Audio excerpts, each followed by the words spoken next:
All right, Rosh Chodesh Sameach.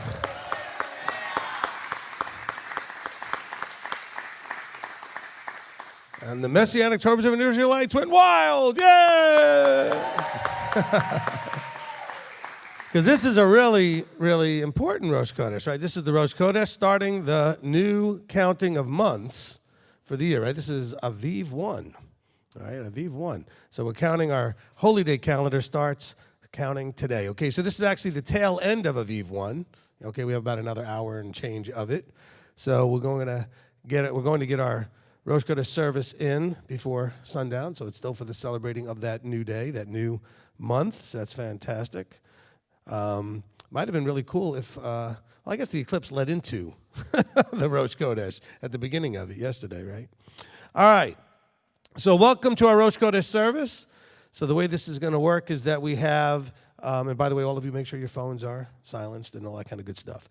All right, so what we're going to do is have a brief service, and then I'm sure I'll have a few things to say. Scripturally, we're not really given much guidance on what a Rosh Chodesh is supposed to look like. Okay, so we're just told to celebrate it. And so we're going to do that today. We do have some traditional liturgy that our brothers in the Jewish community use as part of their Rosh Chodesh services, so we have some of that mixed in here. Most of this is, well, the whole thing is actually going to be what we call slide-driven. In other words, we'll read what's on the screen or screen-driven, and we'll read all of it together except the one where I officially announced the new moon, and you'll see that one. And so we'll be doing that together. You can all rise for that. You can stand up as long as you can stand up. It won't be very long, so it's only about 10, 15 minutes of a service. I think you'll probably be able to make it through, most of you. But if you need to sit, that's okay. All right? All right, now, so we're going to begin with the sounding of the silver trumpet. Everybody go ahead and write. There we go. Good.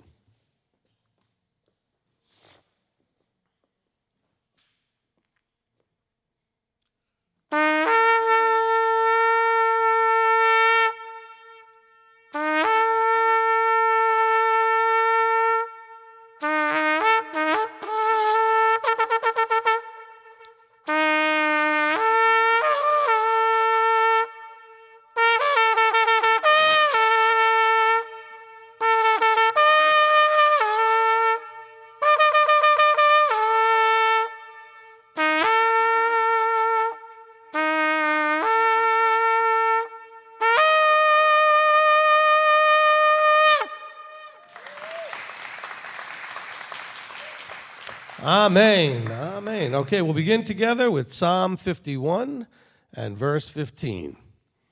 Yahweh sifatai tiftach ufi yagid tehilatecha. Yahweh, open my lips that my mouth declare your praise. So I want everybody to read together. So same thing with you guys watching. Go ahead and read together with us. May the expressions of my mouth and the thoughts of my heart find favor before you, Yahweh, my rock and my redeemer. Also in the day of your gladness and in your appointed times, in the beginnings of your months, you shall blow with the trumpets over your burnt offerings and over the sacrifices of your peace offerings, that they may be to you for a memorial before your Elohim. I am Yahweh, your Elohim. Kedushat Levanah, the sanctification of the new moon. O Yahweh, our Elohim, and Elohim of our fathers, make this coming month one of good and blessing. Grant us long life, a life of peace, of good, of blessing, of sustenance, of vigor. A life marked by a reverence for you and a dread of sin. A life free from shame and reproach, a life of prosperity and honor. A life in which love of the living Torah and the fear of Elohim animates us. A life in which our heartfelt desires are fulfilled for good.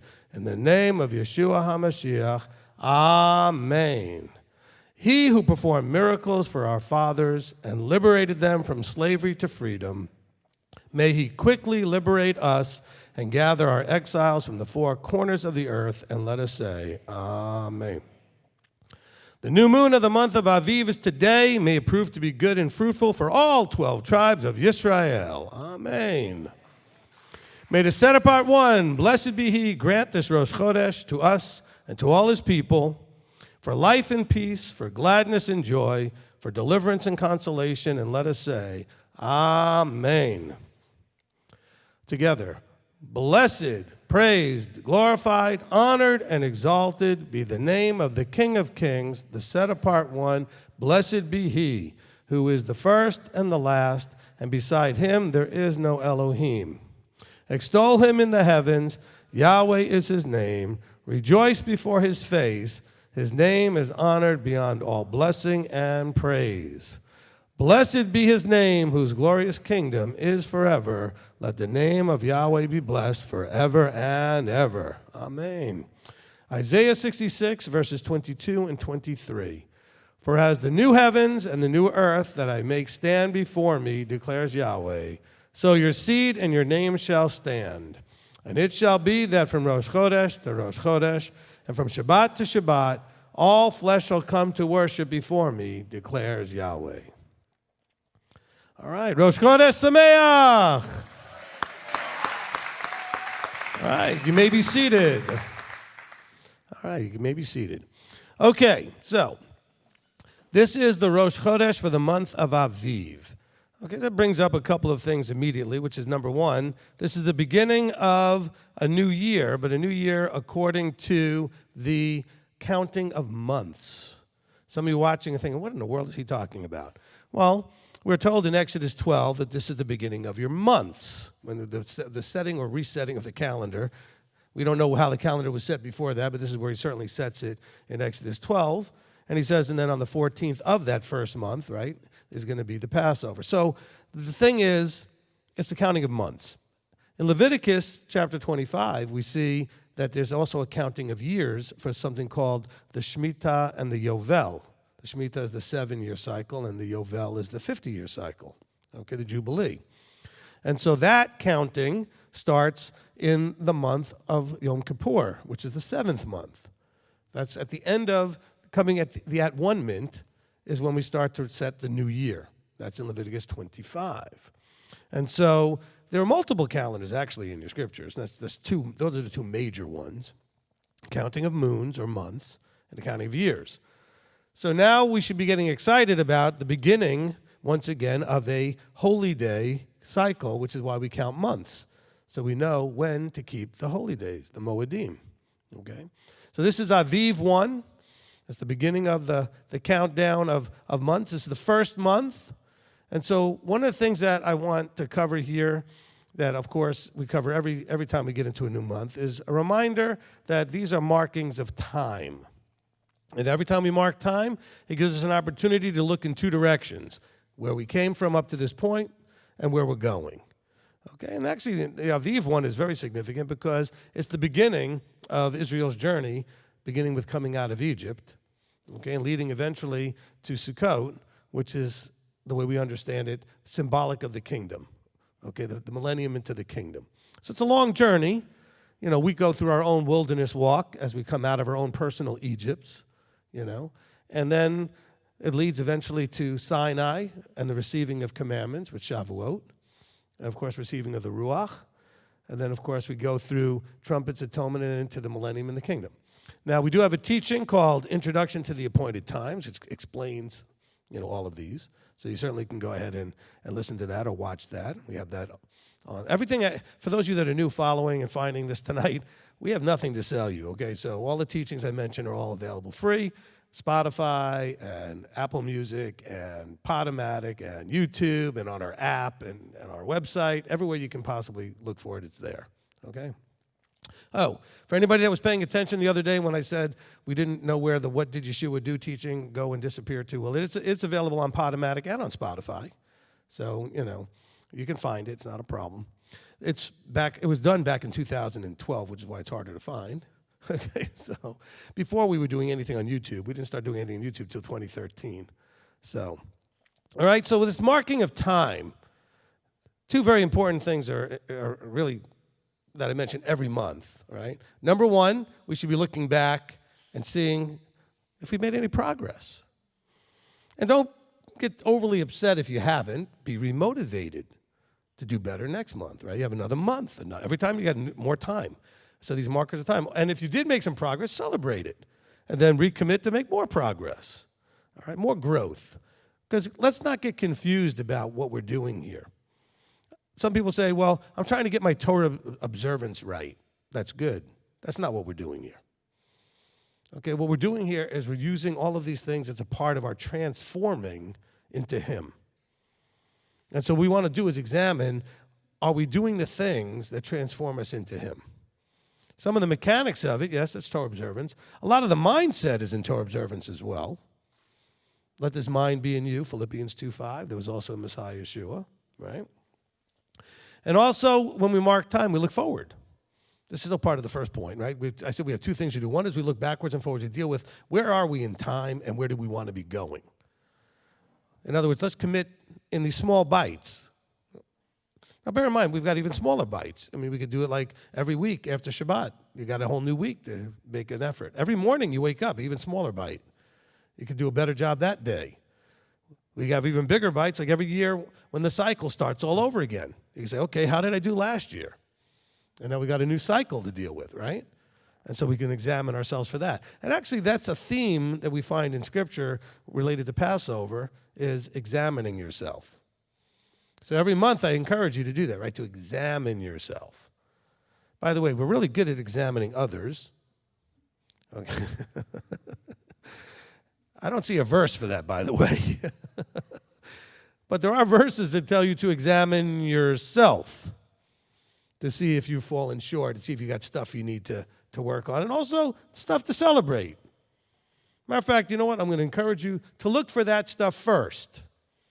Try to find anything to be encouraged by first before you go ahead and beat yourself up for falling short. You find that stuff real easy, okay? You find that stuff real easy, but let's find the good stuff first, you know? Once upon a time, I was for a very short while, I was in a speaking club, right? This is way, way, way, way back. And the speaking club had certain guidelines that when someone spoke, we were then, the rest of us who were listening, were going to give constructive feedback, which often came critically in the form of criticism, right? It came as a critical thing. But we were always told, find something first to praise. Even if it meant, hey, you look sharp, you dressed well, anything, okay? By the way, anybody, if you ever remember American Idol with Paula Abdul on it, when she started telling you looked good, you knew you sang bad, okay? That was like a consistent thing. By the way, you look great. Oh, no, she thought you sang terrible, okay? But, you know, maybe it was the way they approached the podium, maybe it was the way their tone of voice was, but you had to find something first to say, hey, good job, that was good, whatever, so that it then was much more, you know, palatable to hear the criticisms. Think about that with your children, too, when you go to criticize them, or your spouse, or whatever it is, or someone at your job, if you have a job of authority. You know, you can say, look, I think you're doing great generally, but hey, man, you got to really work on this thing, okay? And so the same thing you should do when you examine yourself. Look for anything, even if it seems minute and stupid, just something to be encouraged by. You know, even if it's like, hey, I didn't quit. By the way, that's a big one in my opinion, okay? But every one of you at least can turn around and say, at least I didn't quit. I'm still here. And by the way, if you look around the room and you've been around for a while, not everybody is still here. Okay, so you're being still here, you know. As a matter of fact, just listen to Rocky. He says the reason he's here is because he's not all here. He's said it a bunch of times from the microphone, okay? All right, but so just kind of keep that in mind. Now, the second thing that we say every time we go through this, it's an opportunity to remind yourself, and so I'll do the reminding from the mic, that you're here for a reason, and the reason is because you can get there from here. Like, you should never entertain the thought that you can't get there from here. From here, what does from here mean? Meaning from right now in your life, as old as you are, as young as you are, as whatever you are, as healthy or unhealthy, as whatever. Fill in all of the blanks of how you want to describe yourself. That person that you are right now can still get there. Because he called you knowing that if you wouldn't quit and you keep trying, you could get there. And he called you knowing you can. Not knowing you will. I'm not going to give, you know, that Christianity sort of version of, you know, once you've sort of made your call or whatever you claim, whatever it was, that now you're guaranteed you're in, you got a golden ticket. No, he called you because you have the potential In other words, you can do this. So no matter how much you struggle, don't ever forget. I said it, Scripture says it. He only calls you because you can. We have that verse we read the other day. No trial has come upon you that's unusual to man. I mean, it's normal. This stuff happens. But you have to trust that he provides a way of escape. Okay? That this is part of the journey. So I want to remind all of you, don't ever forget. That's why I say the same stuff every month. You can do this. You can. You don't have to. You don't have to be in the kingdom. You don't have to live forever. You don't have to, okay? But if you want to, you can, okay? Because you've been given a bubble pop. In other words, your mind has been open to receive truths and realities you were not aware of before, that you couldn't receive before. And he chose that. I mean, in other words, it didn't happen by accident. He chose to do that for you because from that moment forward, he knew if you would choose to, you could. And some of you are thinking, man, why wouldn't he have done this when I was 15 or 20 or 30 or whatever? I mean, you can go, some of you are in the 60s and older think, why wasn't at least in my 50s or 40s? He chose the right timing. Don't complain about that. Okay? Some of you, when he poked your bubble when you're older, just realized you didn't think you needed as much time. Okay, so you can do this. All right? You can. None of us knows how much time we have anyway. You know, I really should have started off this service by saying, welcome to the post-apocalypse.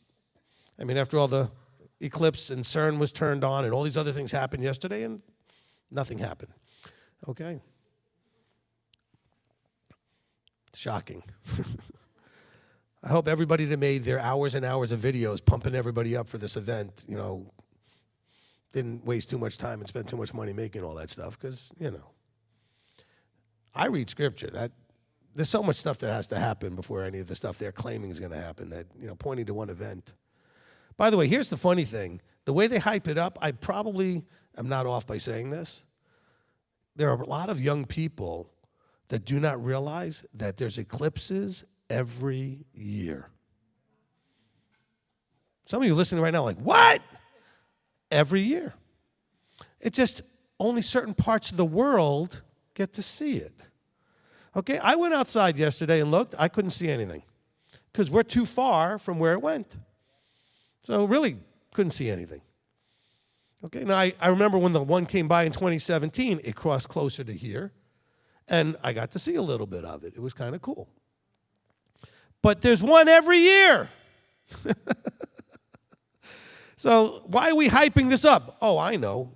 Because of the raging ego of Americans, thinking that because it was here, it's much more important and significant. That's what it is. Well, but if it's in the U.S., it's, you know.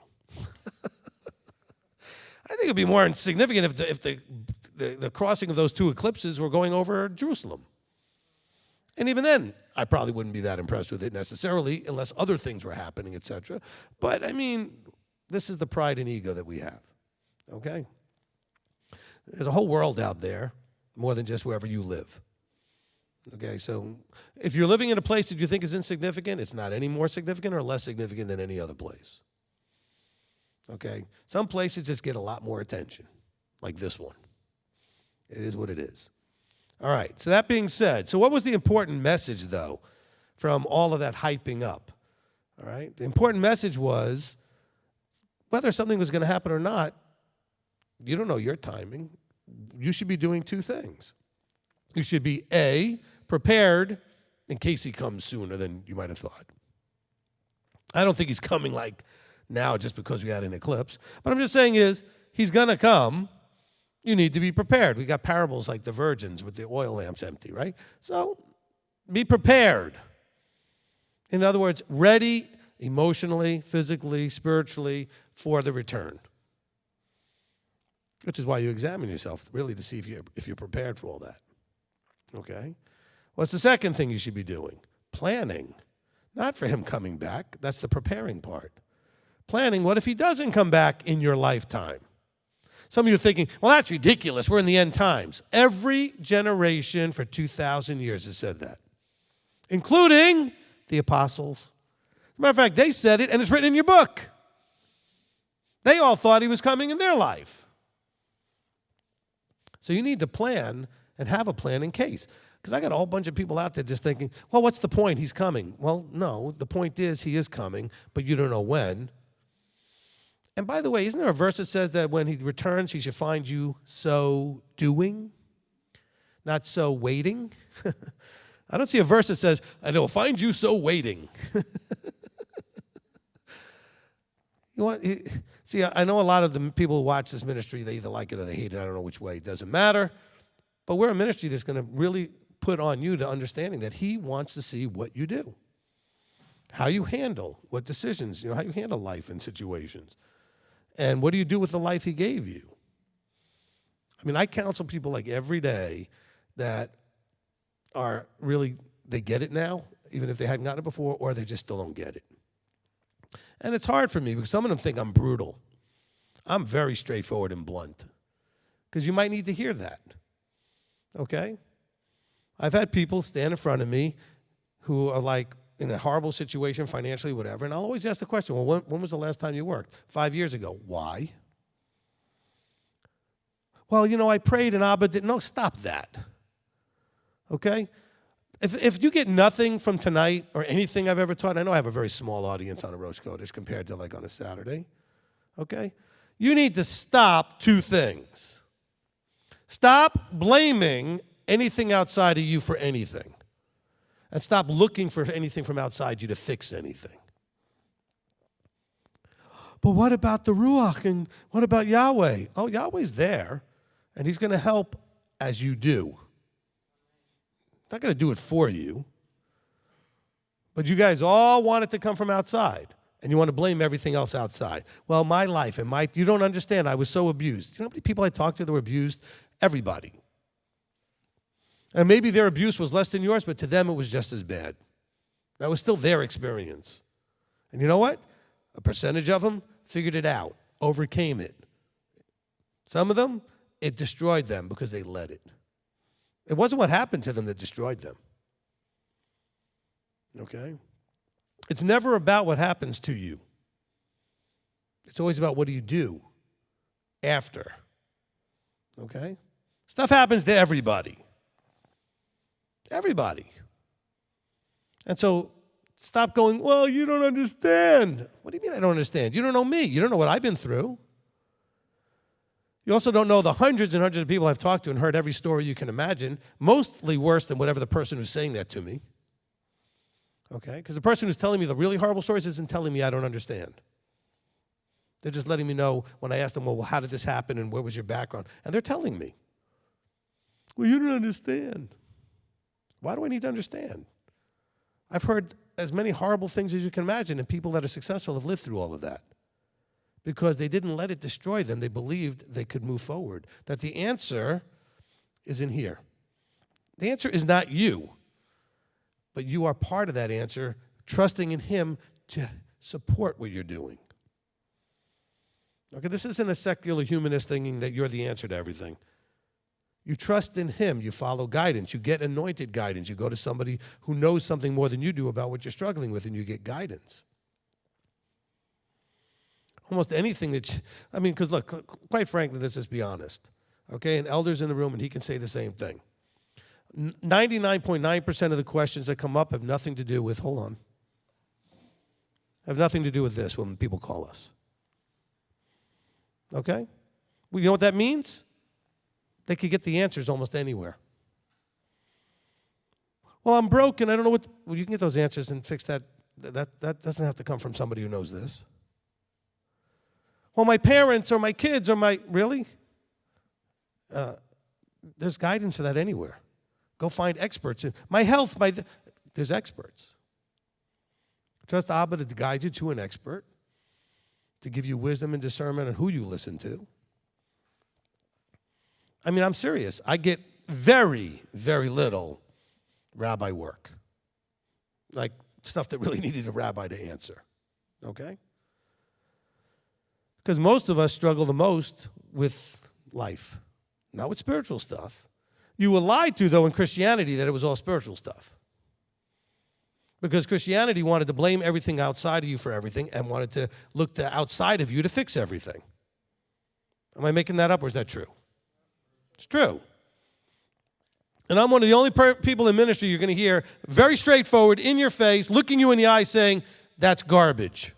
That is BS, capital letters. Okay? The problem isn't outside of you. I'm not saying you're the problem. I'm just saying the problem has happened. Whatever you're in has happened, and how you handle it is really what the problem is. Okay? Well, you don't know what was done to me. I know what was done to so many people, and some handle it and some don't. The ones who handle it, you know what they find? A strength inside. And that strength might be linked to some of their spiritual stuff, but mostly they find that strength before they ever connect vertically. They still find that strength before that happens. I mean, I want you to think of it as like, the saying, God helps those who help themselves. And look at the verse in James 4. It says, draw near and he'll draw near to you, right? Draw near to Elohim and he'll draw near to you. So I want you to think of it in this sort of reciprocal dance between you and the Creator. You must do, and then he'll make a step towards in helping you. Then you do. Then he makes a step. Then you do. Do you understand? You're all coming from a Christianized point of view. I'll sit back, pray, and he'll do. Well, I don't know what I'm doing wrong. I keep praying and nothing happens. What are you doing? Nothing. I'm praying and nothing happens.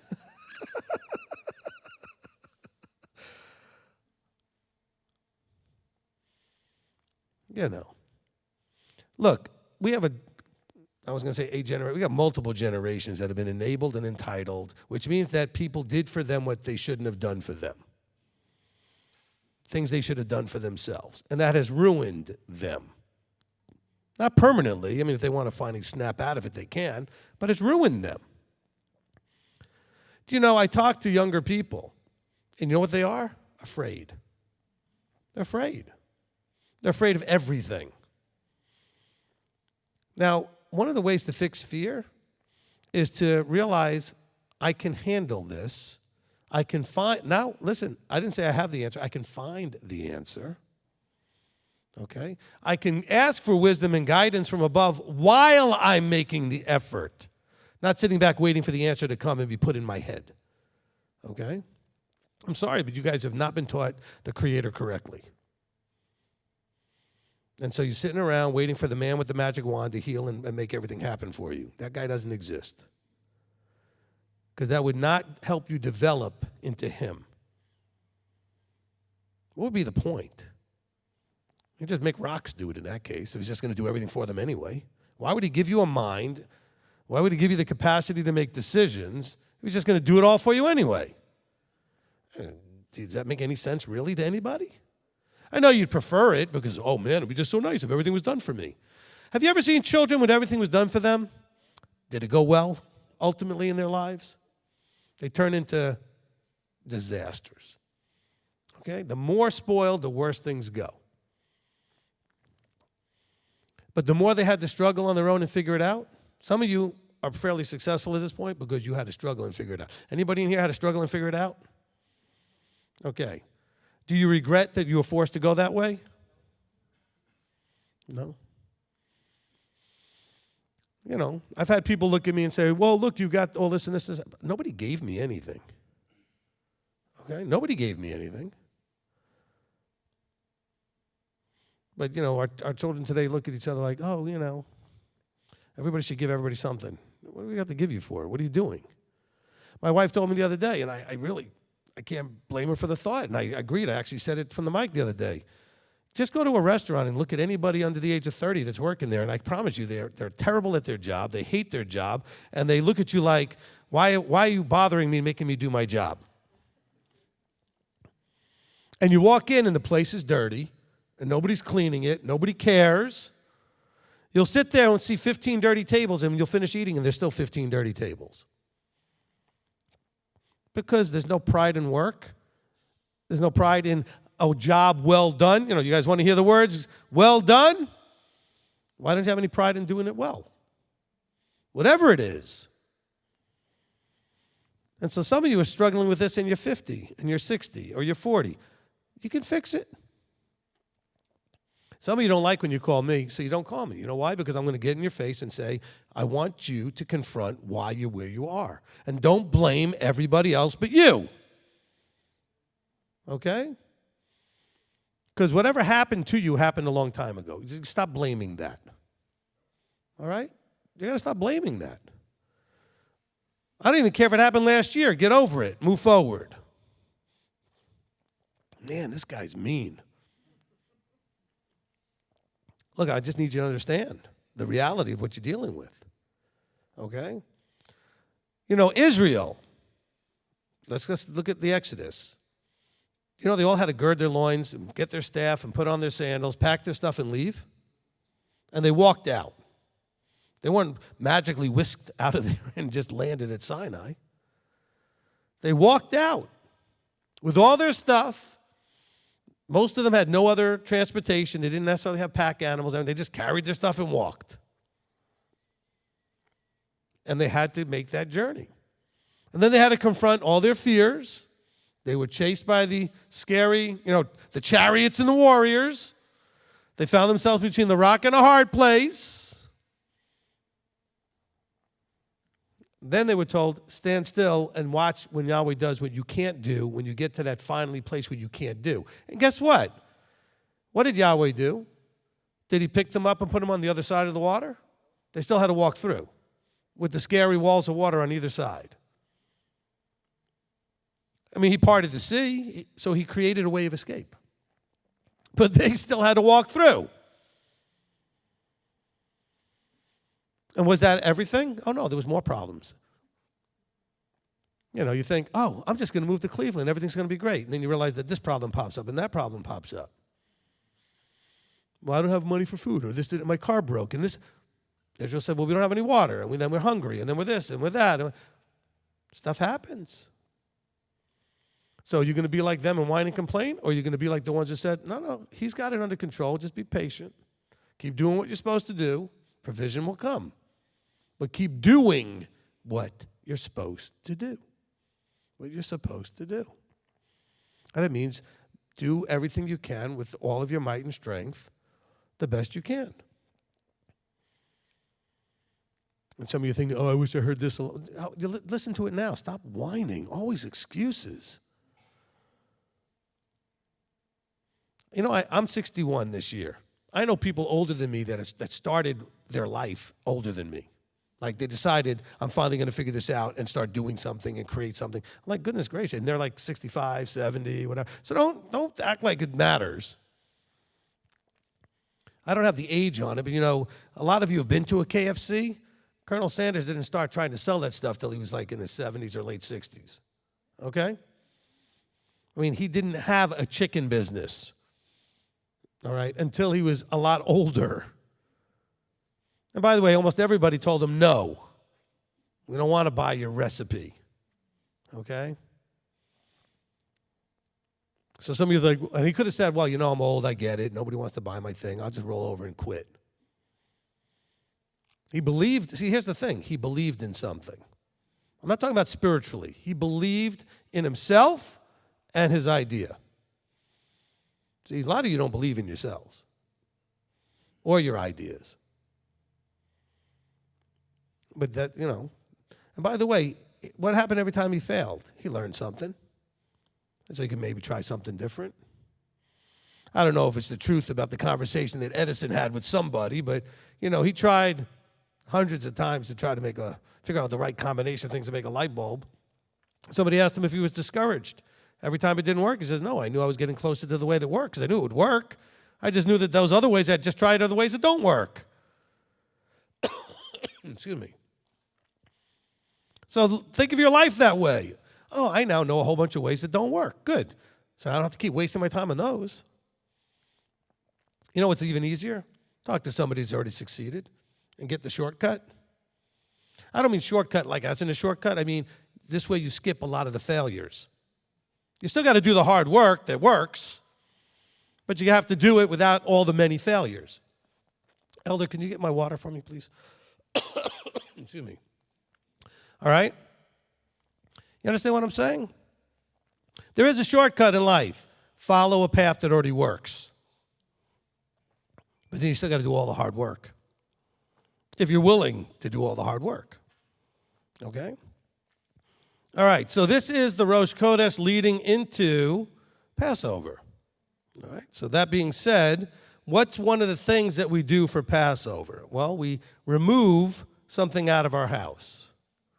Okay, so you should be listening to the teaching called Get Out the Leaven. You should be listening to the Passover Q&A, at least part 1, that talks about leaven and what leavening is, and get that all resolved and clarified for yourself. If you're not sure what needs to come out of your house, that's fine, okay, but you just need to call and ask, all right? But the whole idea is that you're going to remove, hold on, thank you, all right? The whole idea is that you got to remove some things from your house, right? You know, some of you have a lot of stuff you need to remove from your life.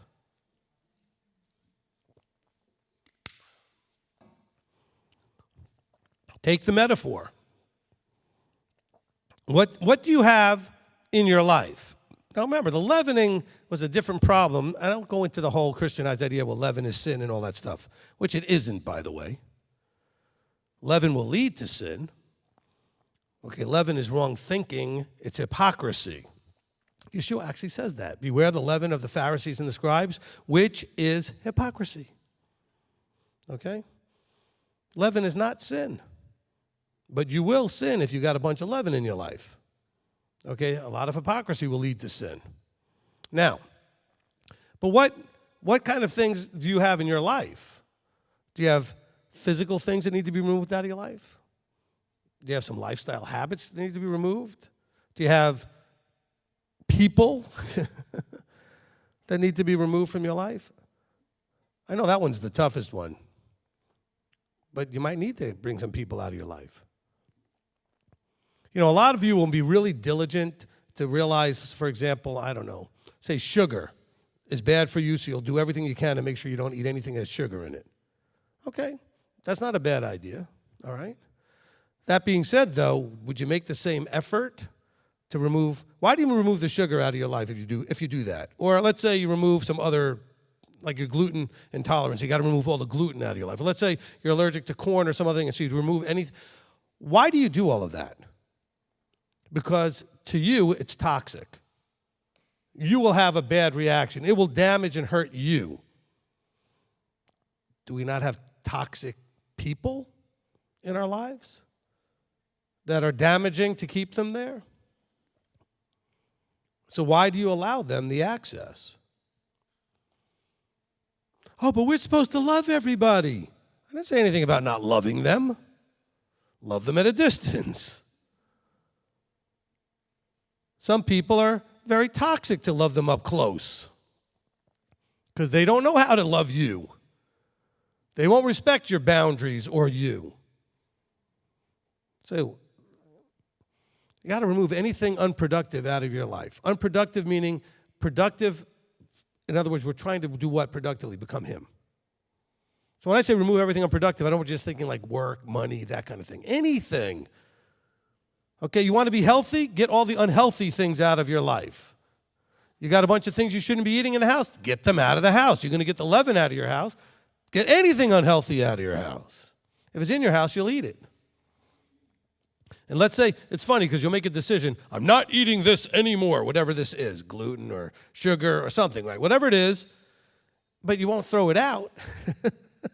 You'll feel guilty. That's stupid. If you've already decided, keyword, decided, something, someone, whatever, a behavior is bad for you, why would you keep it? Because you spent money on it? Because you invested so much time in it? But it's not good for you.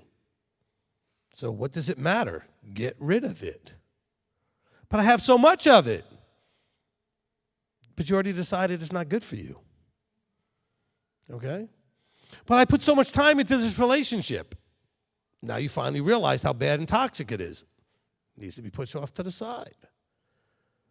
I'm not trying to get you to be antisocial or mean to people. I'm saying is recognize what these things that you're bringing into you, either food, people, information. By the way, some of you watch way too much news and stuff, and it's toxic. Maybe not for everybody, but maybe for you. Because I know people that watch, it doesn't bother them. I know other people that every time they watch, they're mad, they're yelling, they're upset by everything they see. It's toxic, so knock it off. Why do you keep doing the things that are toxic to you? Notice I said the word to you. Don't do it if it's toxic to you. Don't judge anybody else that does it. It may not be toxic to them. Okay? I mean, there's a lot of really bad things out there that some people seem to be able to live with without any problem. Okay? Some of you know people that smoke cigarettes into their 90s and never seem to bother them, even though we know how bad they are. So don't judge that. Other people, it kills. You got to know what it does to you. Okay? Like I said, some people can handle certain things and you can't. Doesn't matter if they can or not. What matters is that you can't, so don't worry what other people do. Relationships, lifestyle choices, any kind of input, what goes in your mind, what goes in your ears and through your eyes, into your mouth, all of your inputs. Okay? Why are you not being more protective of the inputs? Because whatever you put in, something will then produce and come out. You know, there's an old thing in the computer world, garbage in, garbage out. So you put bad code in, you got bad stuff so it wouldn't work right. Okay? Garbage in, garbage out. Well, guess what? Toxic in, you're going to become toxic. You can't help it. We are influenced by all the things that we take in. But you have to recognize that everybody's unique. I, for example, have been working fairly hard at figuring out what food-wise works for me. For me, not for everybody. And I've tried a few different eating, styles, whatever. Of course, there's like the vegetarian and the vegan and the carnivore and the this and that, whatever. You try different things to see what works for you. Some of these things some of these things work really well for some people. None of them work for everybody. Okay? So part of your job is to figure out what works for you. So people ask me sometimes, well, should I do this I have this thing with my mother or with my father or with my brother? Well, let me tell me more about how it affects you. Because it doesn't matter what I think, okay? It matters is how are you handling it? And if you're not handling it well, I can't tell you how many calls a week I get. I almost want to cut them off and take none of them anymore. For people saying, I have a problem with my adult child. How is that even possible? How do you have a problem with your adult child? What you're really saying is, I can't handle what's happening emotionally properly to set the right boundaries. That's what you're saying. So the problem is not the adult child, it's you. Because you are not setting the right boundaries clearly and expectations clearly. If you want a relationship with me, this is what I expect. If you don't, that's fine. I don't need to have a relationship with you. That's not mean. That's not harsh. That's not unloving. I can still love you at a distance. Okay? I have a very limited relationship with both my brothers. Not because anybody's mad at anybody. We just never developed really much of a relationship. I love them. I'm sure they love me. We're always friendly enough when we do run into each other. Nobody ever calls each other. And I'm not upset about it because we don't have. Now, I could think, wow, that's sad. I wish I had a close relationship and had that. But it is what it is. Why should I get all upset that it's not what I would want it to be? Okay? That doesn't mean I couldn't have a disappointed thought if I wanted to really think about it. Or I could just realize I got a lot of brothers. I don't need it to be the ones I was born with, If I want to talk to someone like a brother, I can call Elder. He's like a brother. I call best friend Uncle Bob, Shamash Uncle Bob. Hey, it's close. Sometimes friends closer than brothers, right? I don't need to call the ones that happen to have the same last name as me and were born from the same parents. Okay? Some of you have the same problem in reverse. You have a problem with an older parent, and they're toxic in your life. But they're getting old and they're going to die. Yes. I get it. So you're going to feel guilty if you don't. What are you going to feel guilty for? If every time you call, all they do is give you grief and make you upset and disturb them and disturb you, what's the point? I've had that conversation with people on a regular basis. And they're like, it's okay not to. Yeah, it's okay. You don't have to talk to them. I hardly talked to my father the last few years of his life, and it wasn't because we just never had a relationship, and what we had wasn't very good necessarily. I called my mother whenever I called her, and he was still alive when he was still alive, and I never called him. He never called me. I knew she wanted to talk to me, at least my relationship with her is 5 minutes, we cover everything we need to, and then we say goodbye. Okay, she appreciates I call. I appreciate I got to talk to her, and that's it. 5 minutes, once or twice a week, we can do that, or even less back in those days. Since she's by herself, I call a little more. But the thing is, I never thought to ask for him, and he didn't care. Okay? We didn't have a relationship. But you have to accept those things. Can you accept those realities? Look, some of you are like, why does he talk about all this stuff? I haven't mentioned, I did mention a few verses, actually. I didn't. I quoted a few. Because your problem is not Scripture. Most of you are starting to figure Scripture out. You listen to teachings, you're getting it. Your problem is growing into Him. So your problem is you. Not you in the simple mechanics of this stuff. It's you in your head and in your emotions. It's you beating yourself up. You feel guilty. You feel insecure. You feel this. You feel that. And you have to grow so that those things are no longer causing you all these issues. But you don't understand. Stop it. Okay? I do understand. Why do you say that? Why do you think I don't understand? Well, you didn't go through what I went through. I don't have to go through what you went through to understand. I've talked to so many people, I understand. I don't have to experience something to understand it. What I understand, though, is other people with your situation or worse have figured it out and grown out of that damaged place. That's what I understand. In other words, I understand it's fixable. I understand it's something you can conquer and win. That I understand. How? Because I've seen it done. I've seen it done. That's all I have to do. Look, I know I've told this story before, and some of you are very familiar with it, maybe not. You know, it was back in the, man, I wish I would think of the years, but back when the 4-minute mile was first broken. Some of you don't even know what that big deal about that is. But when the 4-minute mile was broken, medical people had told people if anybody ran faster than that, their heart would explode. Okay? Literally, I'm not making this up. So guess what? Racers would get to 4:01, 4:02, anything over 4, they were never going to go below a 4-minute mile. Because after all, your heart would explode. Okay? And so, guess what? Guy broke it. That same year, 5 more people broke it. Because they saw it could be done. So it wasn't that they weren't fast enough.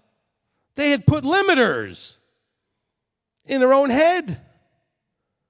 And they said it can't be done, so I'm not doing it. Because my heart's going to explode. You know what? Roger Bannister didn't believe them. One man said, I think I can do it. I don't think I'll explode. I don't think I'll die. And as soon as he did it, that same year, 3 or 4 more people at least did it the same year. It's like, because they realized, wow, it could be done. You need to find out that there are people out there that whatever you're dealing with, they figured it out and they beat it. It's doable. I mean, you don't have to believe me. Go find out and find people that whatever you're dealing with that have had similar situations and somehow they figured it out. They survived being abused, sexually abused, physically abused, verbally abused. They survived being through horrible trauma of being in the military and wars and everything else. They survived poverty in the extreme. They survived whatever. And somehow came out of it and thrived. And you could write it off and say, well, they just had something special. You could realize it's doable. Especially when you find out lots of people have done it. Okay? But as I can tell you, which is an experience I couldn't have told you, say, 30 years ago when I first started doing this ministry thing back in, say, 99, 2000. Well, it was 99. And I counseled a little bit back then. Didn't want to. I didn't have any thought that I knew what I was doing or anything else. I didn't want to do it. But now that I've done so much of it, there's no doubt that this is the biggest problem we have, is the growing and maturing. Look over 2,000 years. I promise you, if what are the apostles? If Paul was alive today, he'd be looking at us like, seriously? I mean, remember, Paul's the one who talked about, I'd like to give you meat, but you're choking on the milk. I don't think he'd see anything different today in 2,000 years after he was dealing with it.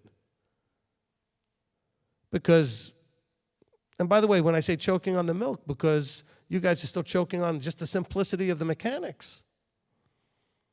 The meat is working on you, becoming him. Okay, that's the meat. You becoming selfless. You becoming to the point where nobody can embarrass you. Nobody can shame you. You can shame yourself and embarrass yourself, and then you'll deal with it and move on. But nobody can do to you. Okay? Well, they embarrassed me. No. Hey, by the way, all you spouses and parents, stop talking about how your children or your spouse embarrassed you. Like, never say that again.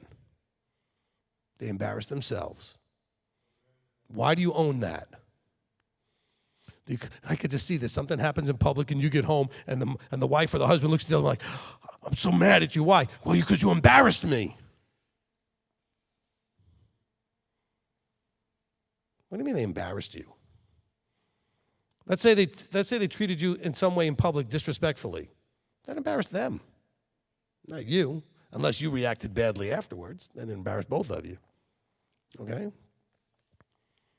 But stop looking and always at everything's outside. You grab that kid and say, you behave so badly in the store, you embarrassed me. People have kids behaving badly in stores all the time. I never think how embarrassing to the parent. I either think, A, the parent just hasn't done what they need to do to discipline that kid, or the kid just doesn't listen to anything, and so I feel bad for the parent. Because there are some kids that doesn't matter what you do, they're not listening. You can smack them all you want, punish them all you want, take away everything, does nothing. So I'm not sitting there judging anything. But you go home, you feel judged. Or you judge. You got to stop that. You embarrassed me. The only person that can embarrass you is you. Okay? Own that, please. The only person that can embarrass you is you. Nothing anybody else does should embarrass you. Oh, but it's my husband, it's my wife, so it reflects on me. Stop that. Okay? Reflects on them. If anything, somebody might have empathy and sympathy for you if they're acting badly. I feel bad for her. Look at her husband. I feel bad for him. Look at his wife. All right? There's nothing to be embarrassed about. We have to elevate that maturity emotionally. Everything, and so we spend most of the time upset. Upset because someone did this and someone did that, and I'm disappointed here, and you did this. And why do you have so much time to be upset? You know?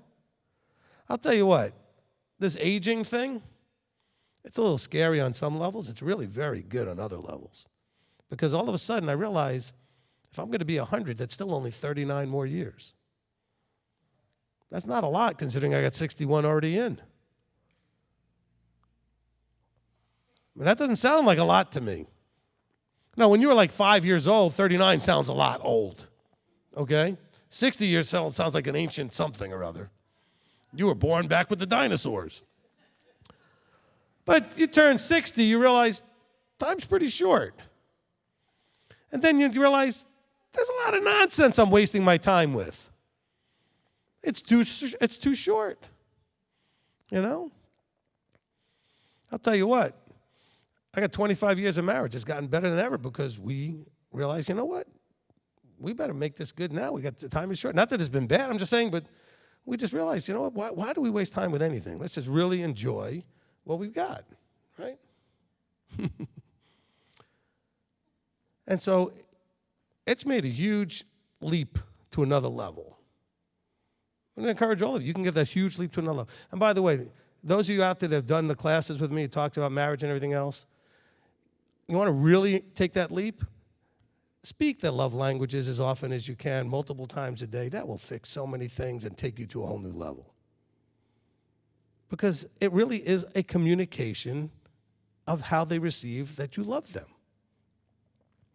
And if your languages don't match, then you have to consciously make sure to do them. Like by match, I mean you don't naturally speak each other's language, which, by the way, is much more common than naturally speaking each other's language. And that really will go a long way. And then if you stop judging and saying, you embarrass me, you this, that'll go a long way too. You know, if your spouse is a goofball that does goofy things in public, enjoy it. You know, that's my goofball acting like an idiot. You know, I do that all the time. I don't say that about her. I mean, I'm the idiot that's acting like a goofball. Okay, all right? And she used to get embarrassed. I said, stop getting embarrassed. Okay? Embrace, I love you the way you are, and you're an idiot and a goofball. That's fine. I mean, you married the person. You picked them. You liked them being an idiot and a goofball at some point. You thought it was cute until it was in public and you were married to them. In private, it was cute. Especially when you could say, I don't know them. Okay? I'm just trying to get us to understand. If we're supposed to become love, joy, peace, patience, all that fruit of the Ruach, and that full concept of Yeshua, we got to just get over ourselves. Okay? We've got to get over ourselves. You hurt my feelings. Well, get your feelings back wherever, put them back inside yourself where they don't have to get stepped on. Okay? I'm not going to talk about the feelings bag, but you guys all know what I'm talking about. You hurt my feelings. Nobody can hurt your feelings unless you let your reaction be that you let your feelings get hurt. Okay? Because it's different than saying, you hurt me. Because when you say that, what you're really saying is you hurt my feelings. It's the feelings that are getting hurt. Okay? If you do something that disappoints me, I can be disappointed without a lot of emotion. I can not like something you did without a lot of emotion. Or I can say, you hurt my feelings. And by the way, for all of you who think I have none, no, I have. And there's only one person that can hurt my feelings. Okay? And I'm still working on fixing that. Because I'm not going to preach and say it's not true for everybody. Even though she can hurt my feelings, so just so you know, I have them. But that's still because I have had something happen. I was disappointed. I was something, right? So I let my feelings get involved. And so you got to be really, really careful with all that, all right? Okay, look, we're coming into this Passover season that's then going to lead through a 50-day count to Shavuot. And so while we're going through all of this, you know, let's work on cleansing out the old you, the old leaven, the stuff that puffed you up, the stuff that filled you up. Because leaven, it says a little leaven leavens the whole lump. All right, so it fills you, in other words. In other words, it permeates all aspects of you. Let's figure out all those things that are basically your version of leaven, the stuff that's filling every part of you that doesn't need to be there, and de-leaven that. In other words, let's purge that out. Purge out the old leaven, which is the stuff that was the emotions you couldn't control, the motivation and drive and discipline you lacked. In other words, you got to have to put in when you remove. Okay, you just remove, you create a void. So whatever you want to remove, have something to replace it with. What you need a lot more of is patience, love, and all the fruit of the Spirit. What you need a lot more of is discipline. What you need is a much stronger mind to be able to handle the level of emotion you have. And I don't want you to be unemotional. I want you to have a mind that controls how that emotion expresses itself. To what degree, whether it expresses anything. I may just decide the emotion needs to not be involved here. This is something I'm going to deal with my mind. I'm going to handle it as an intellectual activity. I don't need to feel any emotions about it. Okay? And that's something that you have to learn how to do. It takes practice. All right? Some of you, something breaks, you get all upset instead of realizing, okay, it's broken, I got to fix it. But I don't have a lot of money. Oh, it's going to take your money. Okay, well, it is what it is. Somehow you got to get to that it is what it is. Is what it is means your mind says, I'm going to handle it, I get it, I know what it is, but I'm not going to have an emotional reaction. Okay? I promise you, I will at some point have my password not work, and I'll just be, it is what it is. You laugh. I'm serious. That's one of my goals. Because it is what it is. Even though it's going to slow me down and I have to reset it and all, I'm just going to say it is what it is. Why should I get upset? Look, I'm going to tell you something that I learned from a somewhat new agey health food company producer, like president of the company, came and spoke somewhere, but he made a really cool point. Okay, he created all these products that were healthy and all this stuff, and he said, any thought less than a loving thought is toxic to the body. So if I get all upset, password doesn't work. That's toxic. You get all disappointed and insecure and fearful. These are all toxic thoughts. Negative thoughts are unhealthy to your body. Okay? Some of you really struggle with your health. Maybe it's because your head's all screwed up. You are upset all the time. You're afraid all the time. You're miserable because you're feeling rejected and you're feeling this and you feel all these negative things. That's toxic to your health. That is horrible to your body. Do you know they've done tests that show that when people laugh, it actually sends all these positive chemistry, chemicals and stuff in your body that go to help heal? I remember reading, this is probably back in the 80s maybe even the 70s, I read about somebody that was basically given a diagnosis of cancer. They were going to die, so they went home, rented movies back in the day when you can rent, on VHS, okay? Rented all these comedies from before there was even Blockbuster, from all the little mom and pop shops, okay? And just spent all day and all night laughing their you-know-what off. And you know what? They healed. They figured if I'm going to die, I might as well just enjoy and laugh and have their spouse or whatever with them, and they just watched comedies and laughed and laughed and laughed and laughed. Actually, the person got healed. The body healed itself. Some of you that are not well, go laugh more. Okay? Go laugh more. Go look in the mirror. That might help. With or without clothing. If you want to laugh, well, look, you'll cry or you'll laugh, one or the other. Okay? Stop taking yourself so seriously. I'll tell you what, one of the things that I do every day, as an elder can tell you, I'm not the one who does all the laughing, but everything I do makes him laugh. I go out of my way to make him laugh every day. Okay? Just because some of us are receivers, some of us are carriers, so I make people laugh, which makes me feel good because it's part of my humor thing. Okay? And I do things knowing full well he's going to laugh his head off when I say it, because it's the kind of thing that I know will just make him be like, oh my gosh, and he'll just start laughing. Okay? I do that in counseling to people who are sitting in the room with me. Laughter is so important. All right? If nothing else, laugh at yourself. Say, what an idiot I am, man. I just start laughing. Knowing full well you could fix that. Look, and I've said something to people where I meant it to be humorous, and I know they didn't necessarily take it that way, because I've actually said to people in counseling, are you ready to be done being stupid? And they look at me like, what? I said, you could choose right now to stop being stupid. Because after what you just told me you've done repetitively over the last 20 years, being stupid. At some point, are you going to just get it?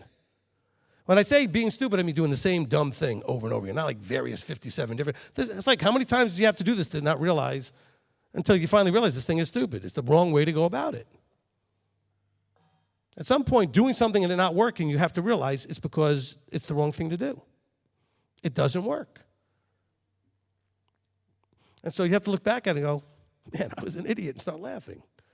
But realize you can fix it now.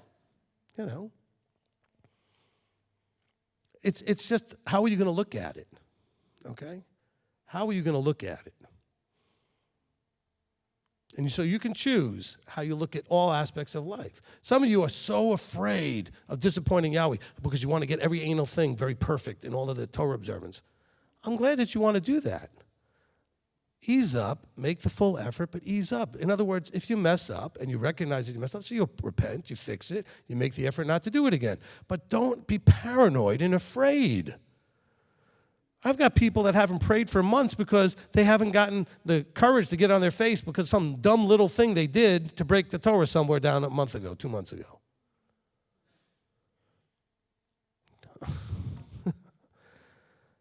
We all make mistakes. At least a few times in my life, I found myself someplace where I forgot it was unleavened bread and ate something I shouldn't eat. It's happened. I remember being at work, and it was somebody's turn to bring in the donuts, and the donuts were there, and that's what we did that was what we did every day. I forgot what days of the week it was, because I was working except on the holy days, and I walked in, took a donut, took a bite, and was like, oops. Now, here's the question. Do you finish the donut? No. The minute I realized what I was doing, you stop. Did I really get angry and, I'm so embarrassed and oh my gosh? No, I just said, okay, that was dumb. I was obviously not paying attention. And then I realized I need to pay better attention, to always know where I am in time. And I was in the days of unleavened bread, in time. And I had let my mind drift from that thought. I had lost the awareness because I was in the context. See, a lot of you got to remember, context triggers auto response. You leave work to go home, or you leave here to go home. You're hardly going to remember what you did driving-wise because you do it all the time. You're on an auto response. If every day people bring donuts into work, even if you decide you're not eating donuts anymore because it's not healthy, if you're so used to doing that all the time, you might catch yourself doing it. Which is funny, because I don't even like donuts. But then I was at that time in my life where I had this problem. Some of you have the same problem, but it was free. So even something you wouldn't normally eat, but it's there, it's free. How could I not just take it? But you know what? As soon as I took that bite, excuse me, as soon as I took the bite, something in my brain goes, it's unleavened bread. And I was like, oops. So, put it down, threw out whatever the rest of what I had. Got in my space where I could just pray and repent. And say, I'm going to do a better job paying better attention. Did I get all beating myself up about it? Of course not. If anything, I might have laughed a little bit and said, see what happens? You could be dumb. You got caught up, got distracted, and just realize it could happen to anybody if you're not vigilant. Some of you would feel like so horribly guilty, and you'd be a mess for a month. Why? Because you ate a donut? All he wanted you to do is realize you made a mistake and that you fix it. And make a commitment to do better. Okay? I've never made that mistake again. Have I caught myself, maybe before that something different but similar might have popped up? Sure. But you're not going to make the same mistake twice if you actually decided you're going to pay better attention when you repent. Okay? So I just want to encourage all of us. This is a new moon, new month, new year. So you got all of that happening at the same time. And we're approaching unleavened bread. Think about your own wilderness journey. What you've come out of. Hopefully you've healed from it. Don't forget about the forgiveness teaching. In other words, you need to release all negative connections to what happened. All your emotional feelings, negative feelings about what happened. Sure, it might have been the most horrendous thing you could ever describe or imagine, or things you would never tell anybody. You no longer are in that moment. It is no longer happening to you. Therefore, you have to release it, or it is toxic to your system. It's that root of bitterness the Scripture talks about. There you go, I mentioned the Scripture. Okay? It's a root of bitterness. Remember, forgiveness is for you. No, I'm sorry, excuses are for you. I know, something's for you. See, I made you laugh. I know I made Billy laugh. There you go. Okay? Forgiveness is for you, not for the other person. They may never know that you forgave them. It may be somebody you never get a chance to tell them that you forgave them. It's not about them. As a matter of fact, if you do tell people you forgave them, you're trying to be emotionally manipulative. Ooh. Well, I just wanted you to know I forgave you. What's that supposed to do to them? That's emotional manipulation. And then they're going to play you back and say, well, I don't believe you. It's like, really? Oh, my gosh. But if someone comes to me and says something about, because maybe I haven't restored or reconciled and say, you haven't forgiven me. I said, no, I forgave you. I forgave you 5 minutes after it happened. They look at me like, then why haven't you talked to me? I said, because I'm not putting myself back in that position. I said, but I don't have any negative thoughts about it or feelings about it anymore. I'm not mad at you. I've let that all go. But I also learned a lesson that I don't want to put myself back in that position. Because I did that 10 or 20 times, and it came out the same every time. Really, probably, knowing me, I wouldn't have let it go that many times. Okay? I would figure it out after like the second or third one. This is the way it's going to keep going. I'll just avoid this. All right? But if something can still get you upset, you haven't really forgiven. It shouldn't trigger anymore. You've got to release all that. By release, that doesn't mean you forget, because knowing and remembering keeps you safe from it happening again. But you got to let all that other stuff go. All right? All right, so it is Rosh Chodesh. That's it for me. Does anybody have anything they want to say based on all of that? Yes, no? Online? Everybody's good. Some of the people are tired are like, no, don't anybody get up, please. I want to go home and go to sleep. All right. Sorry, Brianna, to out you on that one. Okay, so I know a lot of people are tired. So with that, wait, Michael? You got to have to come up and get the mic if you're going to talk. Nobody else can hear you. By the time you get there, Chantel will get the camera going, so that'll work out. Now, all of you are mad at Michael, you're going to have to knock it off. So I think I remember in an earlier teaching, you at one point saying that men should be serious, but then a few moments ago you said not to take yourself so seriously. And I'm wondering, am I misinterpreting something in that, or is that counter? Okay, words are super important.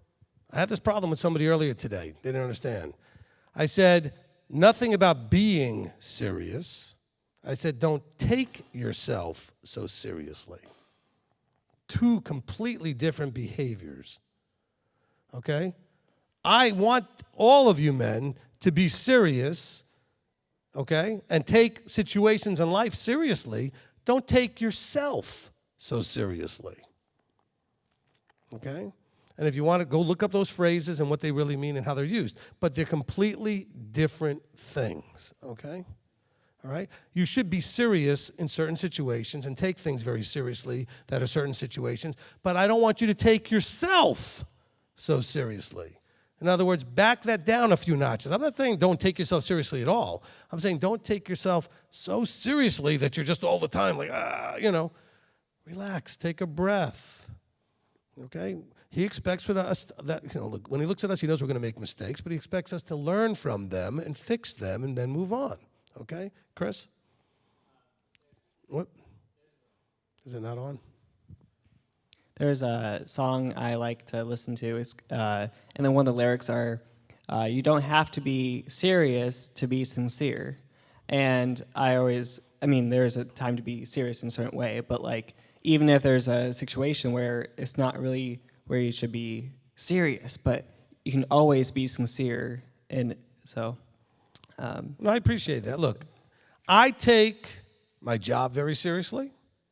I take the walk very seriously. I take all my relationships I take very seriously. My wife, my creator, my children. I take these things in a very serious way. Like I don't just goof off and just neglect them and don't take that there's a serious aspect to all of them.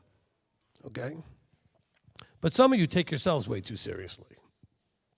In other words, you're just so strict and hard on yourself, there's no room to realize that Yahweh looks down and laughs at us all the time. We're funny, okay?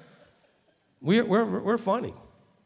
But it's not funny, though, when we take ourselves so seriously and all we're doing is making ourselves more upset, more entrenched, and more trapped and less free from all that junk, okay?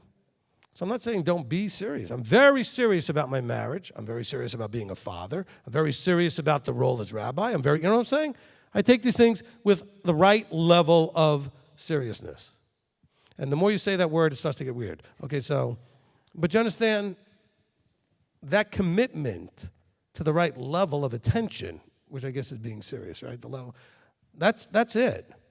But sometimes we need to just not take ourselves so seriously, okay? All right? And I found a verse that actually has to do with today, kind of today. In Ezekiel chapter 45, in verse 18, it says, "Thus says the Master Yahweh, in the first month, on the first of the month, you are to take a young bull, a perfect one, and shall cleanse the set-apart place. And the priest shall take some of the blood of the sin offering and put it on the doorposts of the house, and on the four corners of the legs of the altar, and on the posts of the gate of the inner courtyard, and do the same on the 7th of the month for anyone who makes a mistake or is foolish, like we were talking about, and you shall make atonement for the house."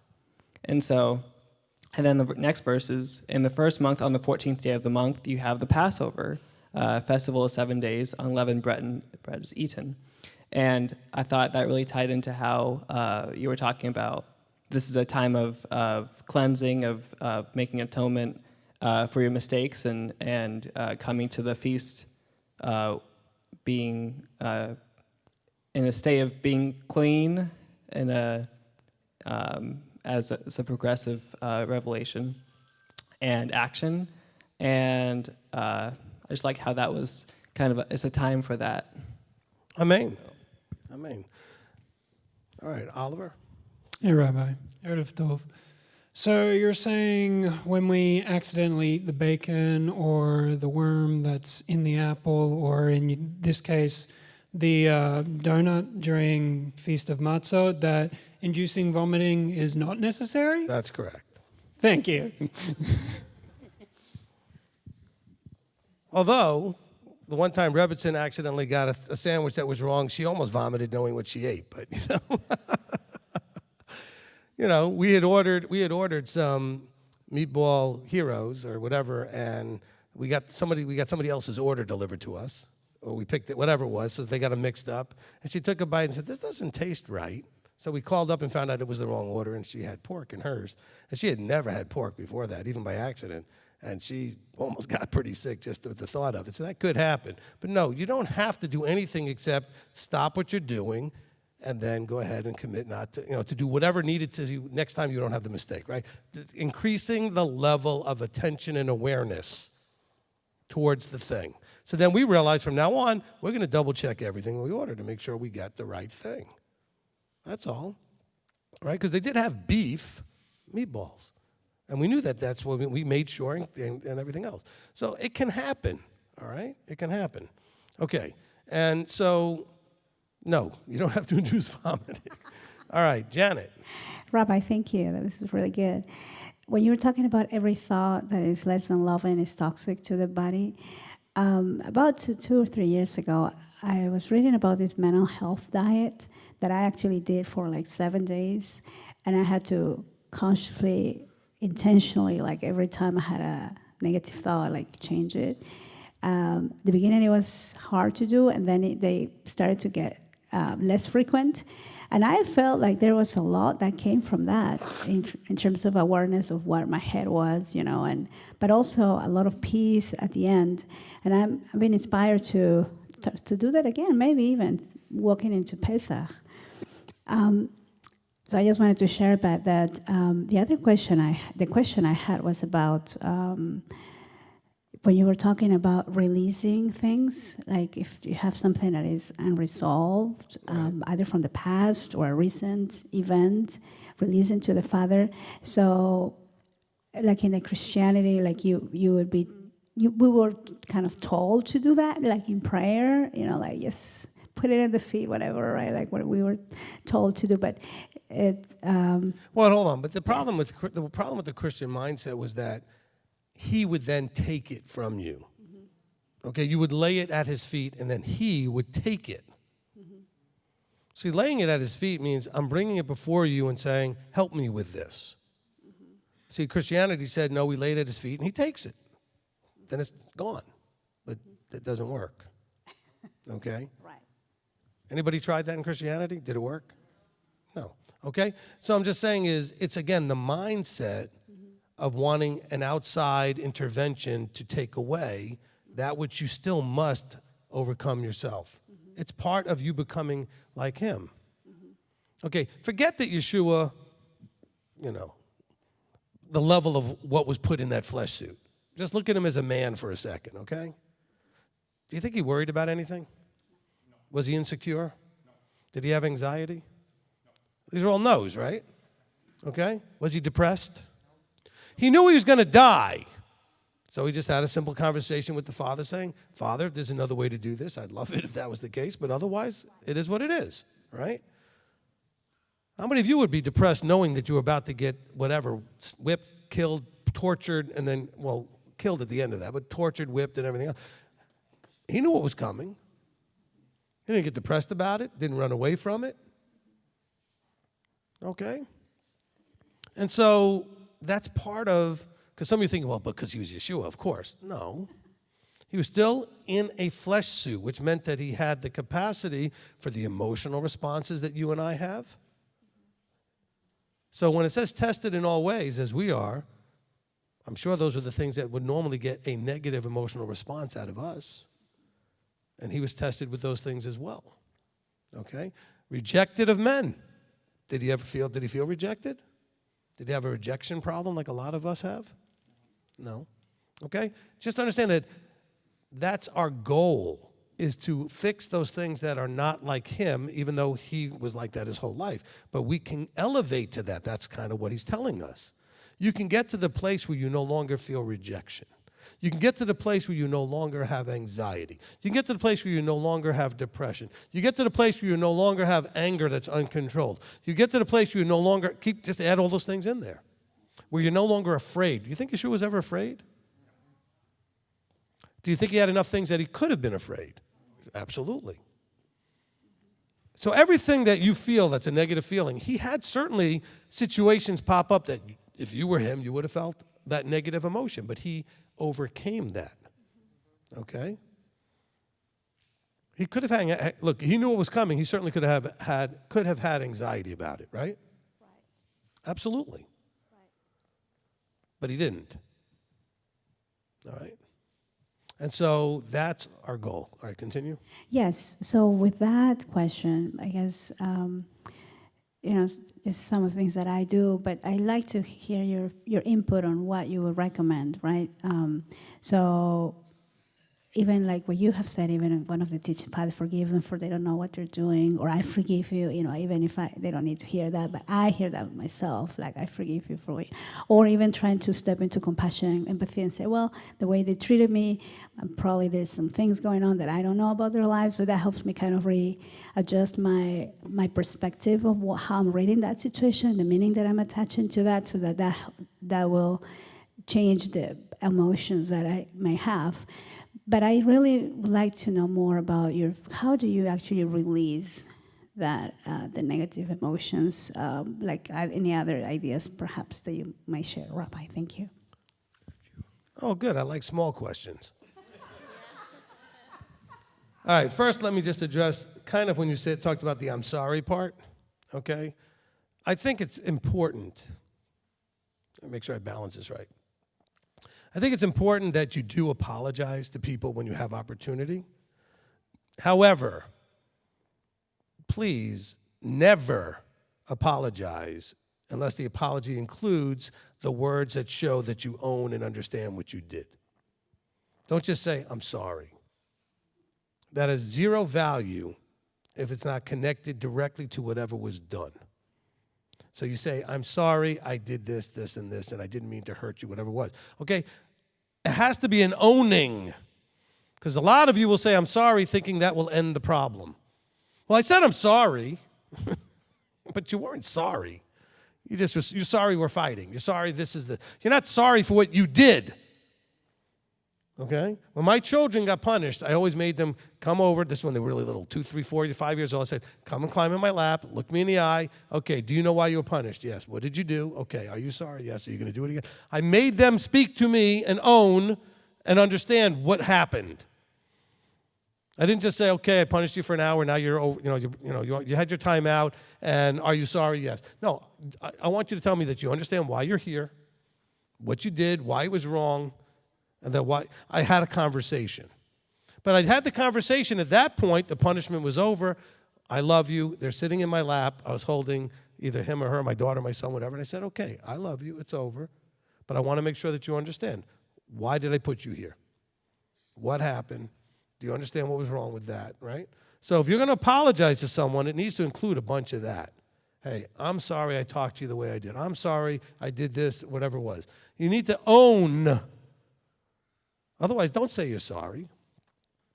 Because I'll tell you what, I never need to hear that. I could care less if you say you're sorry or not. I need you to own and fix what happened. I just need to know it's going to stop and not keep going. Even if you never say the words, I don't need those words. I need to know that you understand it and you're not going to do it anymore. Or at least you're going to make the effort. Do you understand what I'm saying? Because a lot of people will say, well, I said I'm sorry. People have done it with me many times. I don't care. I don't need to hear the words.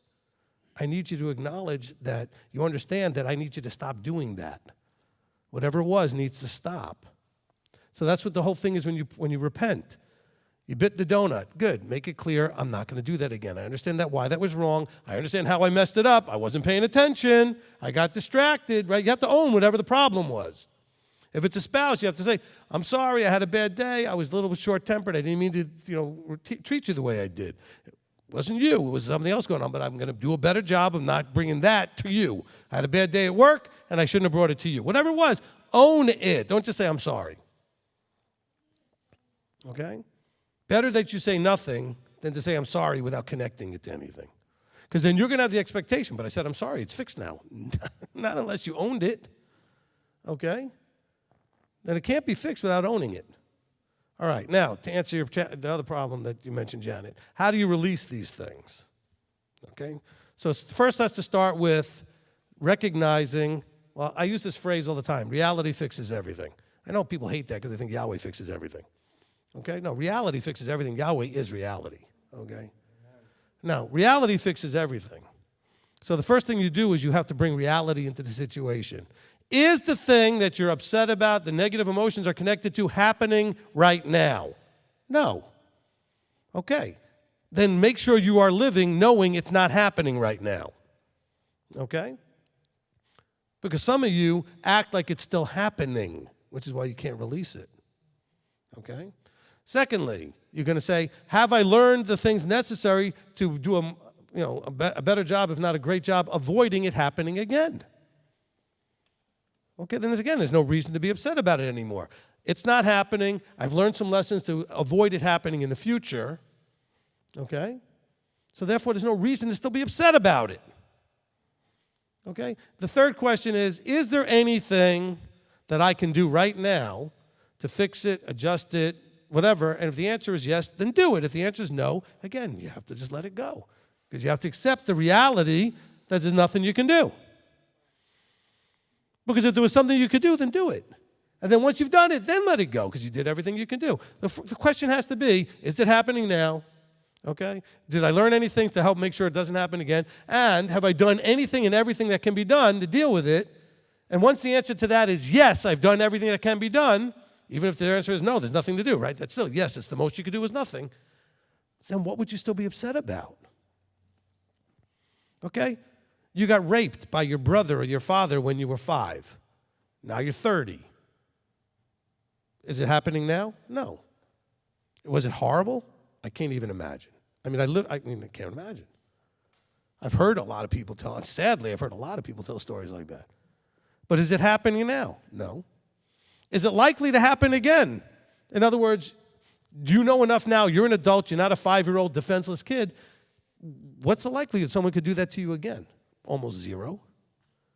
So it's not happening. Really, it's not going to happen again. Okay, is there anything you could do about it at this point? No. So why are you holding on to it? But you don't understand. What do you mean I don't understand? Why would you let whatever happened to you still have power over you? Because that's what you're doing. You're letting that person basically rape you over and over and over again because you can't let it go. Also, ask the question, I didn't add that to the list, but ask the question, is there anything I could have done?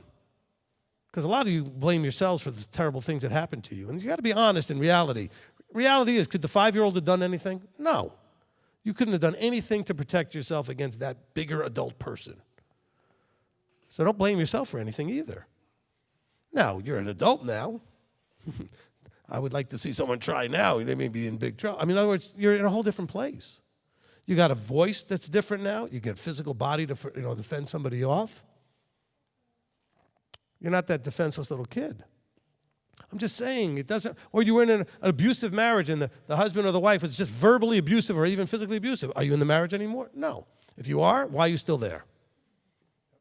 I mean, if you're being abused, why are you still, I mean, I talk to people on a regular basis. I'm like, I have no idea why you sit there and take that. Okay? But that's your choice. But let's say you're not in that marriage anymore. So it's not happening anymore. Why are you still mad at that person? You're not married to him anymore. What do you care?